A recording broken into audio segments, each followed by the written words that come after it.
There's a picture that'll warm the hearts of any race fan. A full field of beautiful Busch Grand National cars all set for competition in front of a packed house at Indianapolis Raceway Park. And we're here live for a special edition of Speed Week. Hello, everyone. I'm Dave Despain. Welcome to Indianapolis, which is a pretty racy place any time of the year. But this week, it is over the top. Here at IRP, 3 big nights of varied preliminary action leading into the big Brickyard 400 coming up tomorrow. ESPN and ESPN2 here to cover all of it. We'll conclude it tonight with the Busch Grand National Competition Kroger Speed Fest, wrapping up with the Kroger 200. We're going to check in with the guys over at the Brickyard, of course, and get the preview on the big race tomorrow. But the focus right now is the Busch competition, and the guy at the head of the field is the first man I want to hear from. The pole tonight has gone to the defending race champion. He won it from the pole last year. Randy LaJoie is standing by with the guy who's going to help us cover the pits tonight, Bill Weber.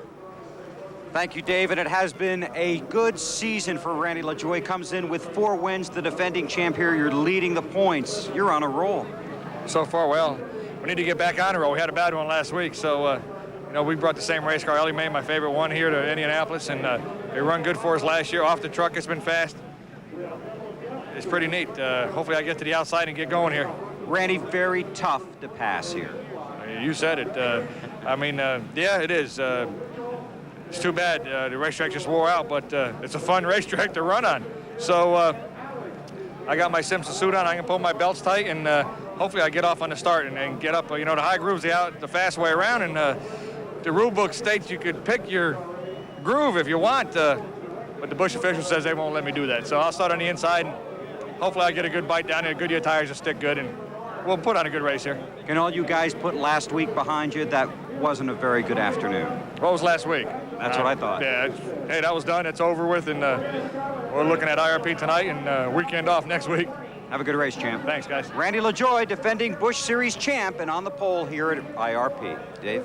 I'll guarantee you we're going to add significantly to the highlight reel from IRP tonight. The last 2 nights here have just been phenomenal. We kicked it off on Wednesday on Thunder with the Silver Crown Division. Came back last night with the NASCAR Craftsman Truck Series. That's our cue to roll the highlights. The black number 2 is Kenny Irwin Jr., defending race champ in the non-qualifiers race where he tangles with Brian Tyler and goes to the rear of the field. It's only a 15-lapper. Irwin's here because of a fuel system problem in qualifying, and he needs 5th or better to make the main. He gets to 4th, makes the show, then the car has to be pushed for the feature, so the main event green flag finds Irwin dead last. For the first 78 laps, the spotlight shone on Kenny's rival. Tony Stewart was unbelievable. He lapped 28 cars up to 3rd place. Irwin, meanwhile, passed 29 to go from 30th to 2nd, 3/4 of a lap behind Stewart. Then, disaster for the leader.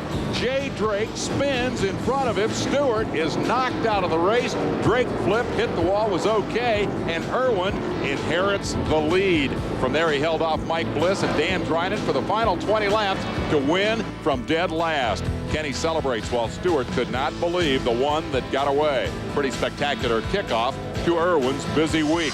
Last night, pole sitter Jimmy Hensley got the drop on the Craftsman Truck Series champ Ron Hornaday. Then Tammy Kirk knocked down the wall after clipping Rob Russo, and that brought out a red flag. The only woman in the series, Tammy was okay. The concrete was not. And there is more. A second red later when the turn 2 lights went out. Weird night.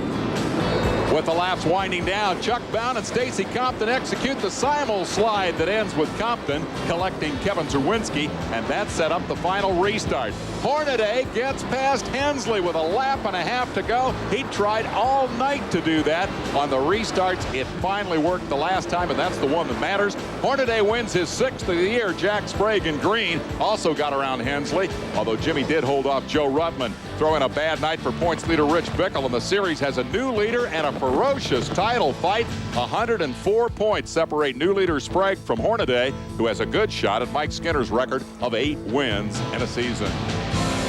All right, now let's get to the bottom line here in terms of what we've seen for the last two nights. Two of the graduates of Thunder are definitely on the move. Kenny Irwin Jr. and Tony Stewart both moving up. We're going to hear from both of them here in the half hour. Let's start with Stewart, who's in the race here tonight. He's got a pretty high-profile operation going over there, and I got a feeling that Bill Weber may be right in the middle of it.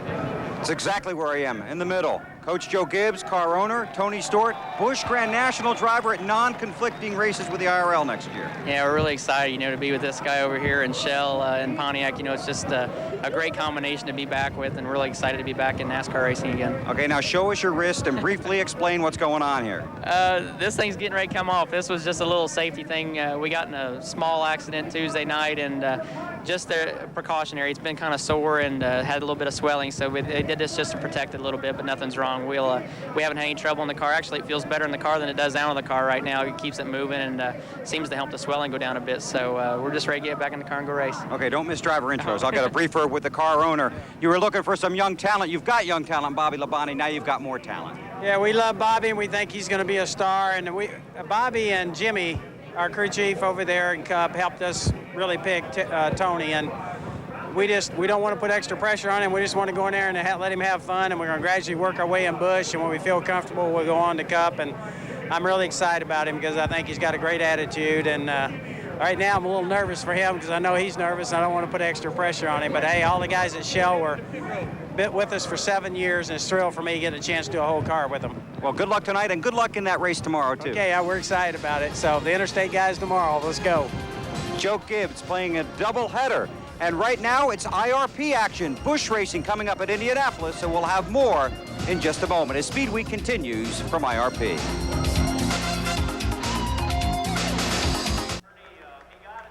The pole day crowd was as big as some Winston Cup races, and when 50-something Darrell Waltrip grabbed the early pole, they roared their approval. And then when old DW demonstrated he could still execute a pretty reasonable Icky shuffle, they went nuts. Hey, Stevie, what do you think of that? Nah, it didn't hold up for the pole, but it sure was fun for about 5 minutes until the defending race champ Dale Jarrett knocked off a 177.5-mile-per-hour lap to put him up front. Might we see an all-Yates Racing front row? Nothing lame about lame duck Ernie Irvin's 177.736. That did hold for the pole. Earnhardt on a roll of late and a former Brickyard winner knocks off 5th spot, a tick ahead of his teammate Mike Skinner, who starts 6th after crashing his good car in practice. Then the guy with the new nickname, Front Row Joe Nemechek, broke up the Yates party by taking the outside pole. Give us a big smile, Front Row, with proud Mom Martha in the background. So, Jarrett says, nice job, pole sitter Ernie Irvin, and I'll be on your bumper when they drop the rag tomorrow. Ernie's had 2 awfully good shots to win this one. Now he has a new track record to go with it. A Brickyard win would help him cut a better deal with whoever he'll drive for next year. Rudd likes the flat tracks. Rookie Green has struggled in qualifying. How about that? Further back, the rest of the field. Notable, of course, Jeff Gordon, the first winner of this race, who qualified a rather ordinary 24. All right, we go from a pretty decent battle for the pole to what turned out to be a terrific battle today for the second round qualifying, and who was going to be the fastest of the second round. We're going to take a quick hop across Indianapolis, and we don't even need a cab. Our boys that are covering the action over there, of course, Bob Jenkins and Benny Parsons. And let's get the update now to get current on what happened today. Over to the track. Thank you, Dave. Well, as expected, it was exciting in second round qualifying. There at the end, we had several drivers getting into the 26th position. It was really fun. And each time that a car got in the 26th spot, that meant that someone went home. But Jeff Green was the last car to qualify, and he was the fastest car this afternoon. Lake Speed also had a terrific qualifying effort today. So did Jeff Purvis, Kenny Wallace, Ed Barrier. Tomorrow's lineup, you're going to see a lot of unfamiliar names perhaps in the top 25, and some really good hot drivers like Rusty Wallace and Terry Labonte that are going to be starting in the back. Rusty Wallace today took a champion's provisional. He will start 43rd shotgun on the field for the Brickyard 400. And Benny, there's always that list of people that went home from the Brickyard that didn't make the race. I mean, folks, it's Jeff Bodine, Mike Wallace, Dick Trickle, Hutch Strickland, Dave Marcus, Bobby Hillen, Morgan Shepherd, and Tim Steele all had to go home. A sad time for them, but tomorrow at 1 o'clock Eastern time on ABC, we will be here for the big Brickyard 400. Who's going to win it, BP? Don't have a clue. I don't either. We'll send it back to Dave Despain at Indianapolis Raceway Park. Well, if those guys don't know, I'm sure as heck not going to try to make a prediction. I can tell you this, there were lots of announcements over at the Speedway. There's one that I'll bet you're waiting to hear, something about Kenny Irwin. We'll get to that. But first I want to tell you about what was, see if you catch my drift, the hottest announcement that they made today over at the Speedway. Let's get the story from Bill Weber. Dave Despain's making very bad puns about a hot announcement at the Indianapolis Motor Speedway today, and that concerns Todd Bodine, who's going back to the Winston Cup Series next year. Congratulations. Thank you. Yeah, we're pretty happy with it. Tabasco is the sponsor, so we're going to get a lot of those hot jokes, I'm sure, but hopefully we can burn the track up next year. It's a great sponsor to have with a new team. It's a 3-year deal with Pontiacs, and I'm excited. I'm fired up about it, but you know, right now we're trying to concentrate on this Busch Championship. Stanley Tools and all the people up there have been so great to me, and we've been running up front pretty consistently. And unfortunately tonight I don't think we got a race car that's that good, but we're going to do the best we can and try to get it to the front. You're going to have to use pit strategy for that, Todd, because it's very difficult. We talked to LaJoy to get around here. Yeah, it's tough to pass here.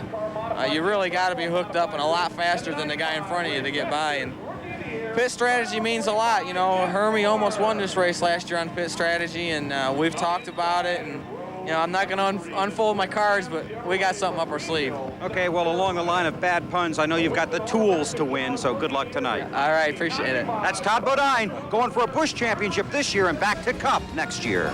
Hey, there's Magic Shoes getting ready to start from the outside pole as we get set for the Busch Grand National action. Let's go ahead and make it official. Cap the lineup here for the Brickyard 400. Take a break and come back with more.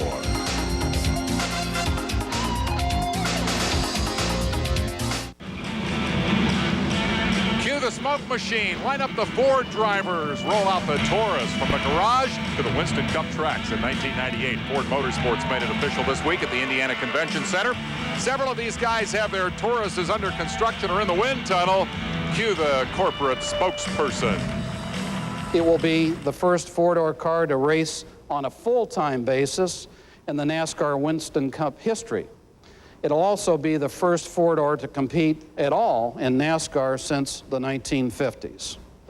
And now start the negotiations over the shape of the templates for this replacement for the T-Bird, which flies into the history books with 176 Winston Cup wins, including 5 Daytona 500s and 4 championships. And now let's talk about the big day for Kenny Irwin, even bigger than winning that Silver Crown race. It was made official today. He'll drive the Robert Yates Winston Cup car number 28 next year. He'll actually drive a few races this year to kind of get the feel of that new operation, a huge opportunity. And it kind of overshadowed the bad news here as he tried to qualify for the Busch Grand National race in the KFC, Kentucky Fried Chicken deal, slapped the wall off turn 2, and that kind of torpedoed that effort. He made a second attempt to qualify today and didn't make it, and as a result, Rick Fuller will carry those colors here this evening. But Kenny is in very high spirits, and our Bill Weber had a chance to talk to him just a few minutes ago about all the excitement of today's announcement. Well, first of all, Kenny, you have experienced all the emotion of a season in just a couple of days. You had a great victory here.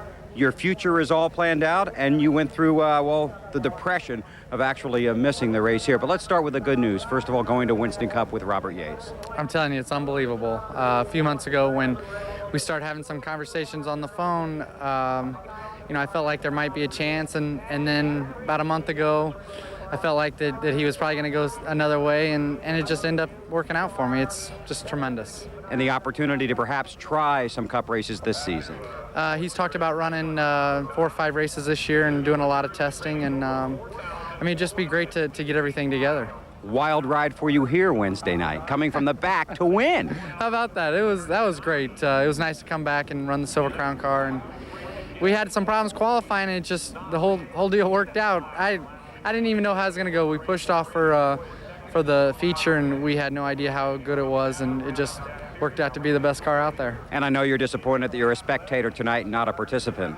It just didn't work out. KFC put a neat deal together with the new twister, and it's really disappointing. We had some problems qualifying and just didn't work out for us. Okay. Well, thanks for talking to us, and good luck next season with Robert Yates. Thank you very much. Okay. Kenny Irwin got a Winston Cup ride for 1998.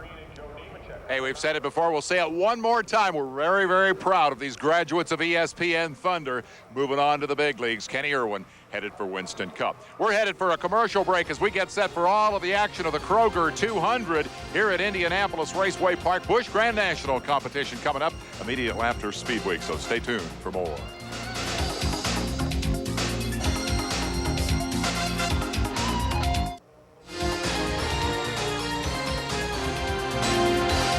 Indianapolis Raceway Park jammed tonight for the Busch Grand National competition. The Kroger 200 ought to be a good one, ought to be exciting. I hope you'll stay tuned for it here on ESPN. We've talked a lot about what's gone on here for the last couple of nights and what's about to happen. Time to check in all around the rest of the racing world. We put Marty Reed to work on all the highlights. A crowd of over 73,000 accompanied the Indy Racing League for its first visit to the Charlotte Motor Speedway. And with a qualifying speed of over 217 miles an hour, Tony Stewart jumped out to a substantial early lead. The Pikes Peak winner led all but one of the first 75 laps.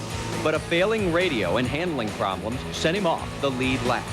That handed the lead over to Buddy Lazier, who had fought back from being a lap down in the early going. Meanwhile, Davey Hamilton and Roberto Guerrero were waged in this battle for a podium finish, but the two got together in turn 2 and hit the wall, ending the evening for both. Rookie Jimmy Kite's bid for victory also ended against the wall. After a competitive run, he exited turn 4 too high and slapped the concrete. He escaped unhurt. That left Lazier and Billy Boat in a battle to the finish.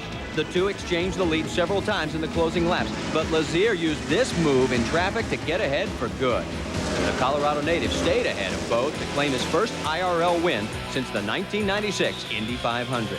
By virtue of Hamilton's crash, Stewart's 7th place finish earns him the lead in the points. Eddie Cheever, the winner in round 1 at Orlando, is in 3rd ahead of Marco Greco and Buzz Calkins. Sweltering heat greeted the kart series for the second running of the US 500. A qualifying speed of over 233 miles an hour earned Scott Pruitt the pole in the 250-lap event. But Maurizio Gugelmin quickly got past Pruitt and remained in the top spot for the next 34 laps until round 1 of pit stops. That handed the lead over to Andre Ribeiro, the most recent kart winner at that facility, but the Brazilian experienced a gearbox failure, a problem that sidelined a quarter of the field before the day would be done. Attrition is always a problem at Michigan, and this year was no exception. After wresting the lead from Pruitt on lap 76, Michael Andretti quickly fell victim to a mechanical failure. Bobby Rahal also took a turn at the front, but he got too high in turn 2 and made hard contact with the outside wall. For the second time in 3 races, a pit violation relegated Alex Zanardi to the rear of the field. But once again, the Italian managed to fight his way back to the front and win this battle with Pruitt to gain the lead on lap 153. Pruitt's day only got worse from there. He too got into the turn 2 marble and made heavy contact with the wall. But like Rahal, he walked away unhurt. From there, Zanardi took off, surrendering the lead only briefly during the final round of pit stops. His Reynard Honda Firestone package proved to be untouchable as he extended his lead over Mark Blundell to take the win, his first on an oval. Sunday's win saw Zanardi vault past Paul Tracy in the points race. Gilles de Ferran, a steady 3rd at Michigan, is also 3rd in the points. Michael Andretti's 21st place finish drops him to 4th, 8 markers ahead of the slumping Greg Moore. Eddie Hill will never forget last weekend's NHRA Autolite Nationals from Sonoma. In qualifying, he made the fastest run of his career with an ET of 4.674 seconds at over 310 miles an hour. But as he crossed the line, the rear wing of his Pennzoil dragster collapsed, sending Hill and his machine on a violent ride that ended in a sand trap at the end of the shutoff lane. The good news, Hill's only significant injury was 2 broken toes. The bad news, the event's top qualifier was done for the weekend. It's a scary time. I remember thinking a couple of different times that this might be it. And some of the hits were pretty good, but, you know, nothing life-threatening, and the good Lord pulled me through one more time. Hill's absence opened the door for Corey McLenathan, who used a late surge to power past Scott Kalita in the finals. Corey Mack has now won the last 2 NHRA events. Another driver who was sporting McDonald's colors and looking for his 2nd straight win was Pro Stock's Jim Yates. His surprise finals opponent, Dester Cameron, had a better reaction time, but he didn't have the horsepower at the top end as Yates drove to his 4th win of the season and extended his points lead over Warren Johnson to 177. The NASCAR Winston West Series race at Pikes Peak International Raceway last Sunday. Pole sitter Kenny Schrader had a very eventful pit stop early in the event. Sparks from a blown tire made contact with some fuel and a huge fire erupted. Pit crews were able to contain the fire, and Ken made it back to the track 2 laps down. Schrader battled with race leader Michael Waltrip on several occasions before he was able to get back on the lead lap. But after his remarkable comeback, Schrader was unable to catch Waltrip, who held on to take the victory. In other news, CART announced on Tuesday that they will race in the streets of Houston on October 4th, 1998. The sanctioning body now appears to have 19 races scheduled for next year. And J.J. Yaley was the overall winner of last weekend's Indiana Sprint Week. Now let's take a look at the CarQuest racing calendar.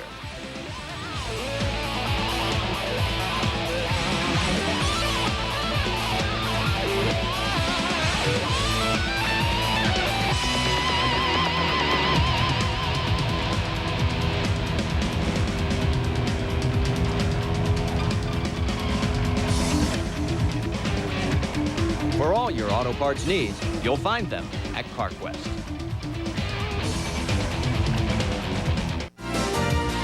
Next week, SpeedWeek previews the CART Mid-Ohio event and the NASCAR Winston Cup race at Watkins Glen. That'll be Friday at 12:30 a.m. Eastern Time. The best news of all, Bob Jenkins will be back. Check it out. I got some new clothes and a new place down here with all of these race cars that are about to fire up for the Kroger 200. I'll join Bill Weber to cover the pit action. Topside to call that action, Dr. Jerry Punchin. Who is that guy? Hey, thanks, Double D. My usual guest here and host in the booth with me, Ned Jarrett, back on the mend in North Carolina. Ned, we want you to come back soon. Get ready, get healed up from that surgery. Brett Bodine is our super sub tonight. Brett, a former pole sitter here at the Kroger 200 back in 1985. Brett, you've led this race a lot of laps, dominated twice, but have never won it. Jerry, leading this race late in the race doesn't guarantee a victory. Anything can happen at IRP, and I'm sure we're going to see a lot of different things happen tonight. Tough racetrack to pass on. Oh, absolutely. Randy LaJoy spoke of the high lane, the place to race on. That's what you want to protect, that high lane. Make them work the bottom, heats their tires up, wears their tires out. You want to protect the outside. Folks, if you've never seen the Kroger 200, it gets wild and woolly, so sit back and get all warm and fuzzy in your house. We're going to have some fun tonight. Let's go back down to a very dapper-looking Dave Despain. Why, thank you very much, Doc. This television program is over. The next one is about to start. That's it for Speed Week. We got to get rocking and rolling on the Kroger 200. We're going to leave you with some highlights of Brickyard 400s past, and then we're going to come bouncing right back with the big race, 200 laps at Indianapolis Raceway Park, as we bring you the Busch Grand National Competition on ESPN. I'm Dave Despain. Thanks for being part of this show, and stay tuned for the next one.